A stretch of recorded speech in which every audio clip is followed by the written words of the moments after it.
Hello and welcome to Ula Tea Leaf Readings. My name is Lenor and today I'm going to be reading your tea leaves. This is a horoscope for Aquarius. If Aquarius is your solar, lunar, ascendant/rising sign, then this is a message for you. Okay, let's get started.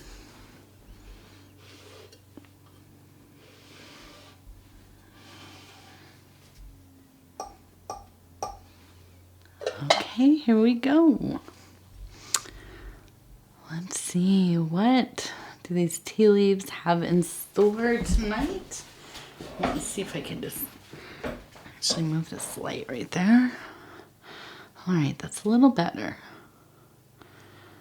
Okay. All right, Aquarius, I hope you all are doing well. We have a pretty wild, bowl here. Lots of action, it looks like, which kind of makes sense to me. The card that we pulled for the reading is, that's right, the Devil/Pan. Okay, and this is from the Thoth deck. We have that beautiful goat with the third eye wide open. We have wearing the wreath. It reminds me always of, some like Bacchanalian wild party in the woods. But also this beautiful process of just kind of shedding the unnecessary layers of, persona, masks, getting to that very authentic self. And also because we have the devil, which is also, related to Lucifer or, Satan, or there's all kinds of devils, right? With its relation to Lucifer, the morning star, this is the light bearer, right? And so there is this aspect of divine light coming through this, being in this archetype, this configuration, where there's kind of just an attitude of, I don't care anymore about putting on airs, all the pomp and circumstance. That's nice, but maybe a more stripped down energy that is just kind of flowing through, coming out, pouring out of the cracks, and kind of just really in that in those places of love, lust, desire, going after the things that you want and doing what you have to get them.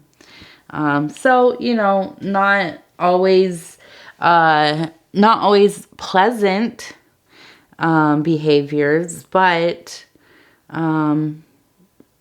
being in an authentic mode, being what we need to be, sometimes is not a pleasant experience for yourself or for others, right?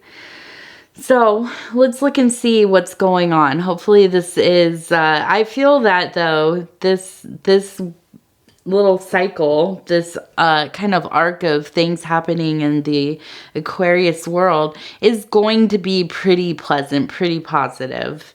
I don't think that you're going down any dark alleyways right now or corridors, but we'll look and see what we have going on. Okay, so the first thing I saw was the boar here. Okay, which is a wild pig, and one of my favorite animals. And this is because it just has a spirit of fight in it. This is a beast that will come after you. These are vicious animals if they set upon you. They are invasive to the part of the world that I live in. They were introduced here by, I think, the Spaniards. And they, in the lower parts of what's now the U.S., and they just have spread all over. They're all over the place. And they just, I mean, they go buck wild. They really do. So in relationship to this story we were building here, I think this is so much about just having that spirit of ingenuity, making things happen, survival. As I said with this devil energy, doing what you must, right? Figuring it out, being resourceful, going along with your natural abilities, your talents, and not being afraid to activate those things.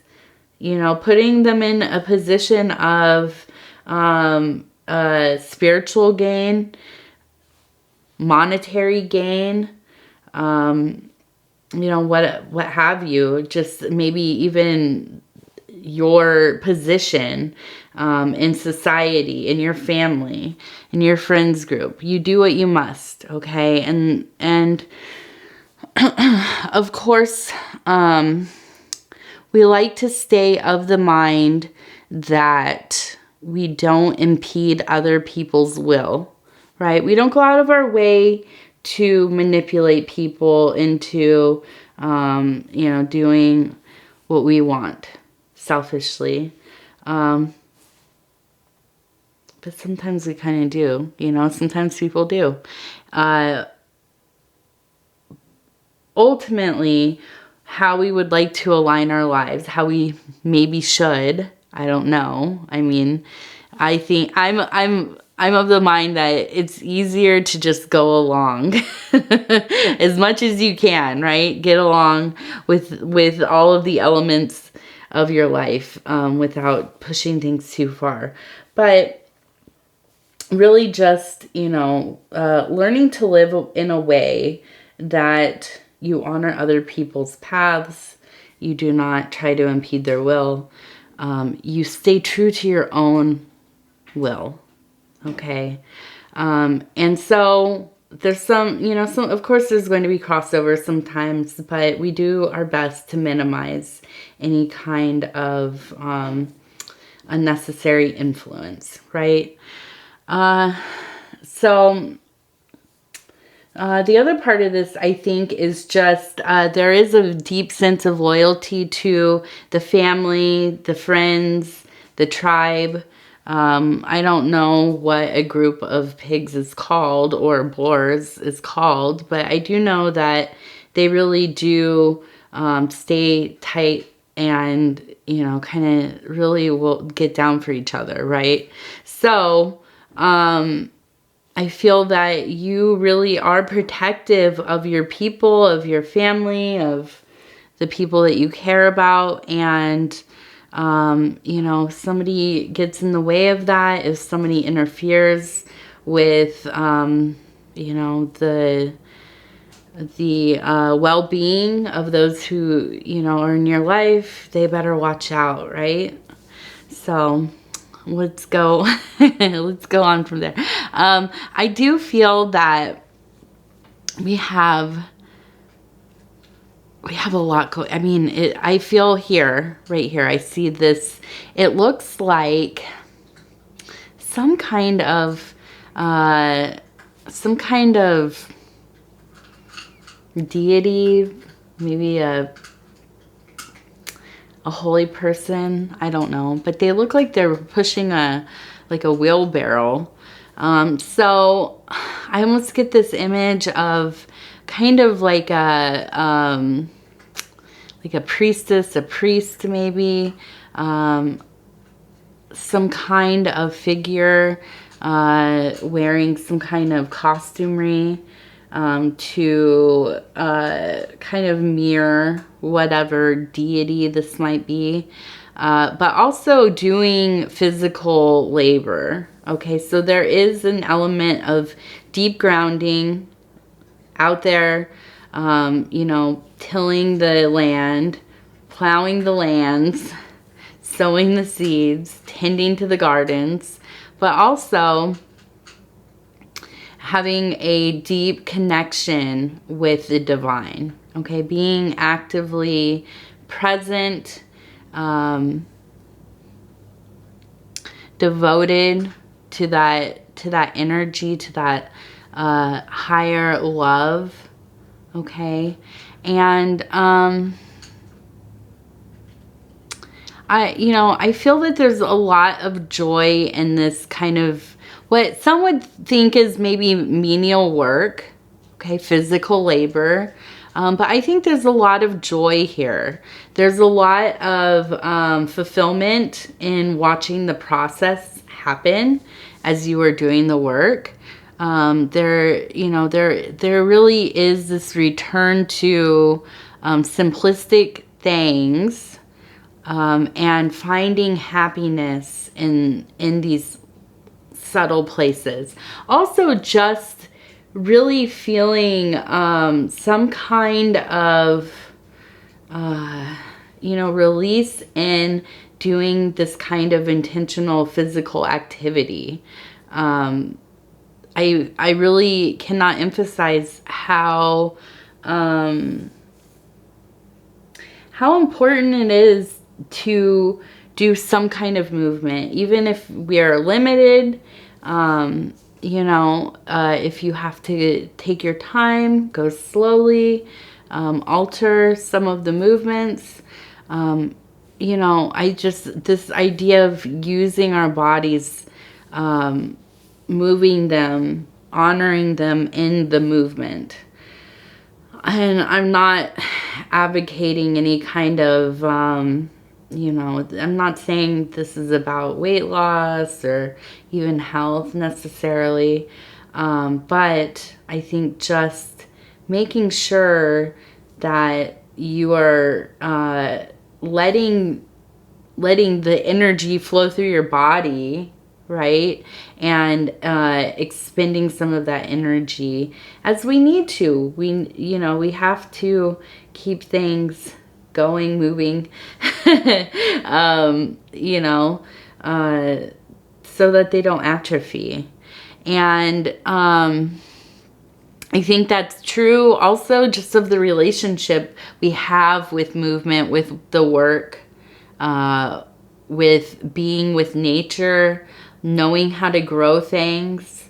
Even if you're not great at it, I for one am not amazing at gardening. I don't know what I'm doing half of the time, but I do find that I grew up around gardeners, in gardens. I was gardening from a young age, but then there was a huge gap in my life, many years, 10, 15 years, where I very, very rarely was doing much gardening. I surely was not keeping my own garden. And when I returned to growing things, gardening, the whole process, procuring the seeds and preparing the soils and planting and managing and watering, all these things that we have to do.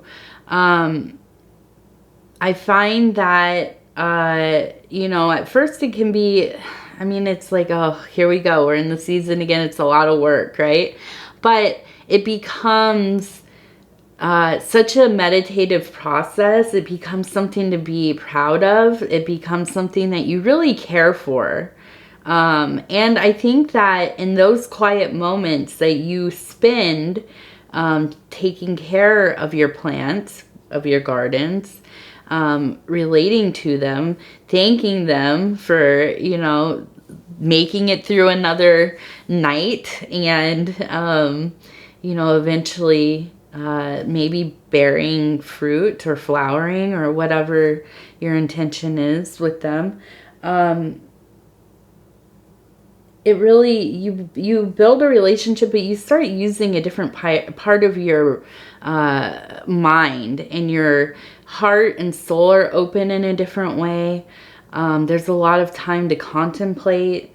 You know, as my daughter started saying, maybe it's a little boring, I don't know, but I think that sometimes we need to do things that feel kind of boring, you know, that are less stimulating. But I will tell you that I find being in the garden very stimulating. I mean, there's so many problems to solve constantly. So I think that this is a beautiful, you know, if you are going to garden quite literally, or if you are, you know, tending the gardens of your soul, of your spirit, of your interior life. Okay, these are some of the same processes that we do in the actual, you know, earth, in the actual, in the actual mud and dirt and the waters and all of the things, you know. So I think this is important to focus on a bit. Maybe if you have not gardened, think about doing so. You know, maybe getting a plant, getting one plant, getting some herbs to put on your windowsill, or your porch, or your back stoop, or whatever you have. You know, it might be something to try. Okay, let's see. Now,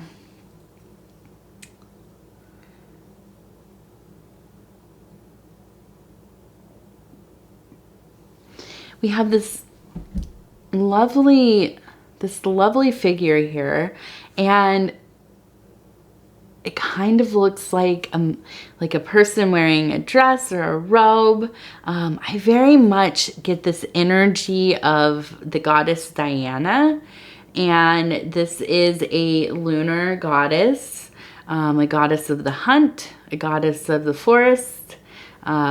She is often pictured with kind of long, slender hunting dogs and a bow and arrow, and she's usually fairly youthful. This is definitely... So as I'm reading this, we're going into the new moon. I don't know if it's actually technically in the new moon, but it will be in the next day. So we have this empty moon energy, this kind of we all know that the full moon is big in popular culture, right? Everybody gets a little bit you know, stir crazy, and you know, strange things happen, and werewolves and whatever else. But the new moon is when I really think things get kind of strange. In the darkness of the night, the perfect kind of camouflage. There's a feeling of nothing being safe under a new moon. Okay. It is a little more demented than any other aspect of the moon. So I feel like there's really this just kind of feeling of being able to really expose yourself. And what I mean by that is, in this dark night, right, you can tear away any kind of falsehood. You can drop those masks. You know, nobody can witness you clearly. So you can really be so much your authentic self. And I feel that this is really just such an energy that you are going through. I feel like you are coming into maybe a cycle in your life, an age in your life, when you are just really tired of carrying all of these you know, things, these masks, these different hats you wear, you know, just trying to be something that feels a little bit like a put on. Okay. And really just kind of losing the fear of how people will receive you when you aren't your normal, cheerful, small talk, agreeable, whatever self. Okay. And you just kind of let that stuff fall away. And I think that this is really a good time, this next while. Even if you watch this and it's far away from the new moon, that's okay. This is being read during the new moon. So this energy will transcend, right?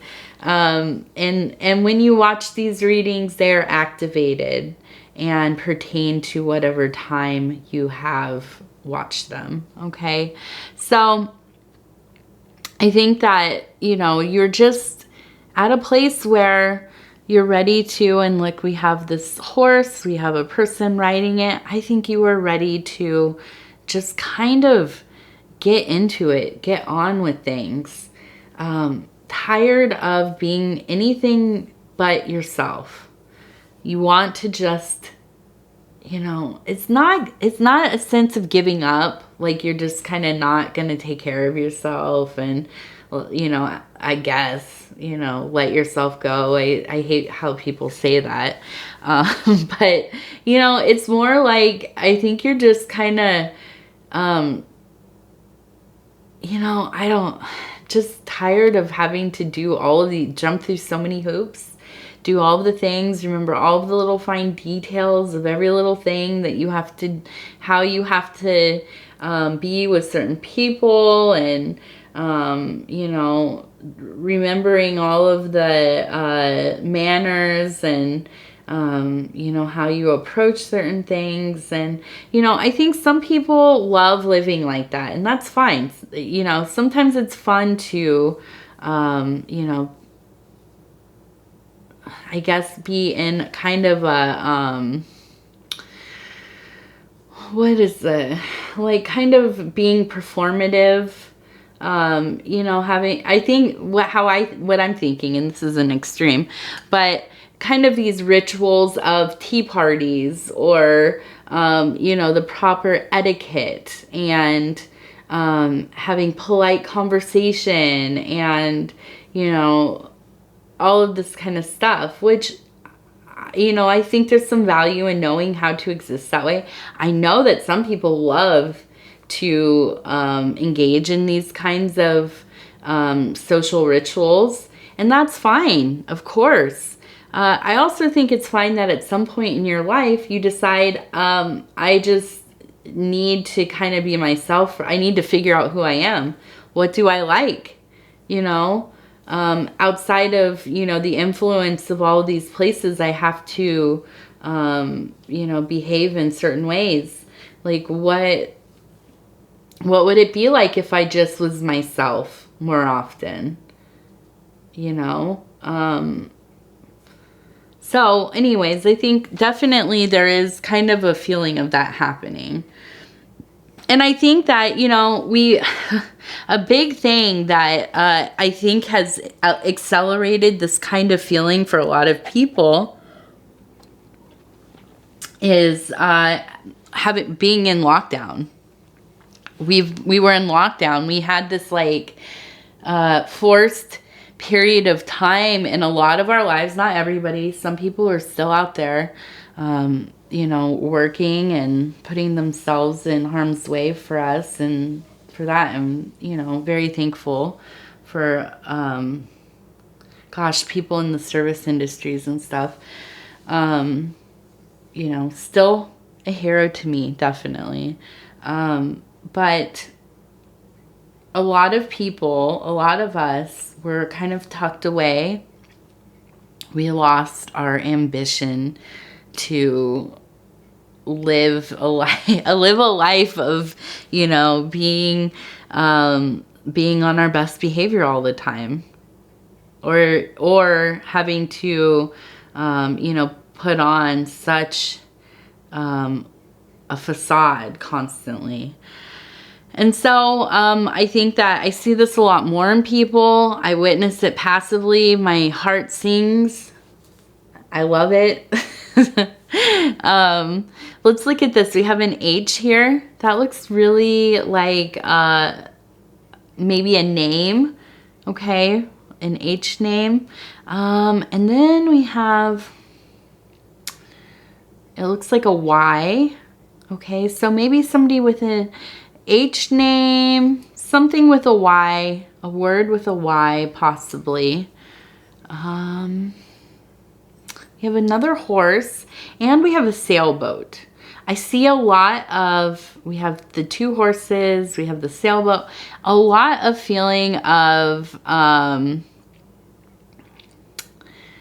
movement, you know, movement forward, movement away from, just kind of really at a point where you are departing from your current state or the state you had been in, okay? And feeling freedom in that for sure.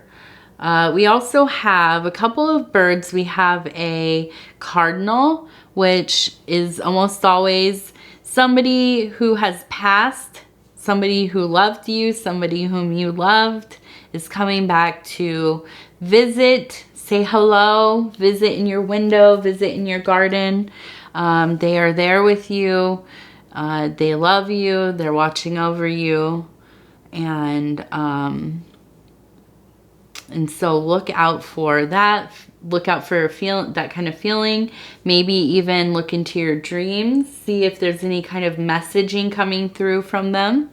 We also have this little hummingbird, and it looks like it's feeding from a little flower here. So there is a lot of nectar in your life, a lot of spiritual, emotional sustenance happening. This is in that emotional zone on the rim of the cup here.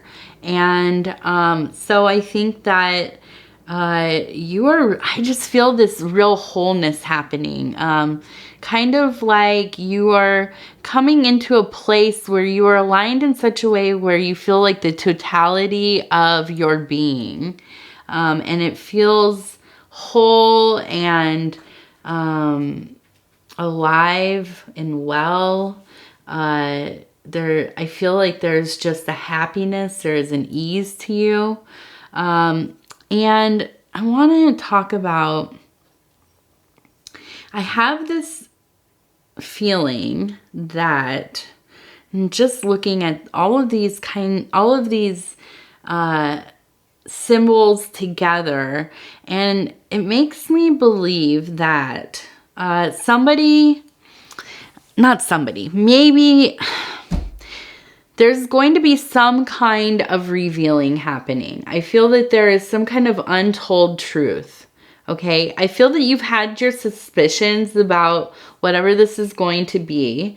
And maybe to some degree you have been led to believe differently.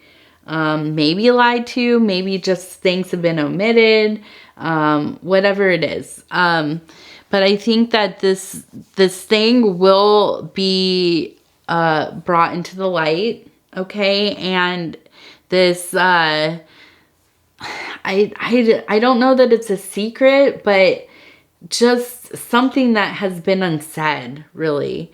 And I think that it's going to be kind of in a very plain and I get this sense of it just being very kind of a raw emotional realization. But I really do think that whatever this is really going to help set you free from any kind of like negative feelings that you were harboring around the situation. And I think a lot of that really isn't about whatever is going to be revealed so much as the feelings of suspicion that you had and unknowing, the mystery of it.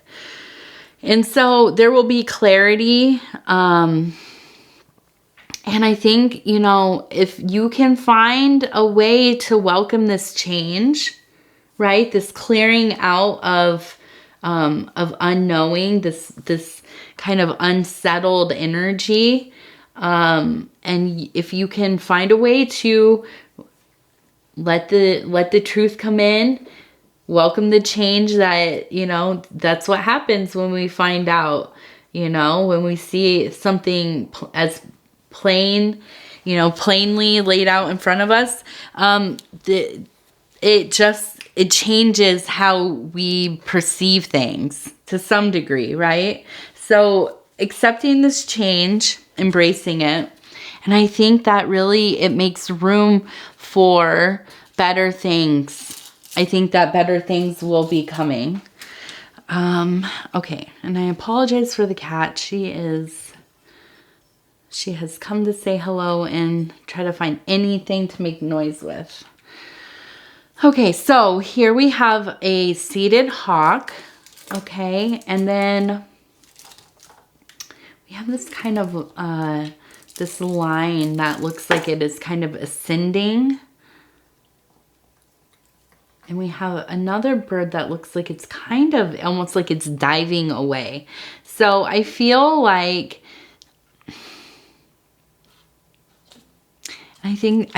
there's just like this uneasy feeling. So if you've ever been around outside and there's a lot of animals, birds, squirrels, bugs, whatever, and they're making their noise and doing their stuff, and then they go silent. I know in my backyard, it's usually one of two things. It's either a hawk, some kind of predatory bird that's coming around, or it's a cat. Somebody's cat that's outside. Not mine. My cats are, they're a little too soft to be outside. But I feel like there's just this kind of looming, and I think this has to do with that unknown thing, this kind of uncomfortable looming thing. And I think that it's kind of like when at night you have all the clothes piled up on the chair, and it looks like some creepy ghostly figure sitting there. And then you turn on the lights and you realize, okay, it's just the way the shadows are kind of laying from these clothes being piled up high. I feel like it's kind of like this, there's this feeling of unease, of something coming, something there maybe already. The feeling of wanting to escape that. But I think once, the light has kind of been cast upon things, it's going to, be a lot less upsetting than you can imagine. Okay, and I think that, and with the ascending pieces here, this is all about that change, that better situations coming. Okay, so that's our reading tonight. And I want to thank you so much for sharing your time with me, Aquarius. I almost called you Capricorn because we have the goat there. I want to thank you. I want to mention there is a new membership tier thing. You can sign up for the membership. It is a support membership. So you're supporting the channel. Other than that, if you would be so kind as to like the video, it helps me get into the algorithm, and we are all collectively growing this channel one person at a time, and we're doing so well. If you have not subscribed yet, please think about doing that. You can hit the little bell. It'll let you know when the next videos come out. And if you want to leave a comment, I love hearing from each and every one of you. You are all fantastic in my book. So thank you, thank you, thank you. And we will talk again very soon, Aquarius.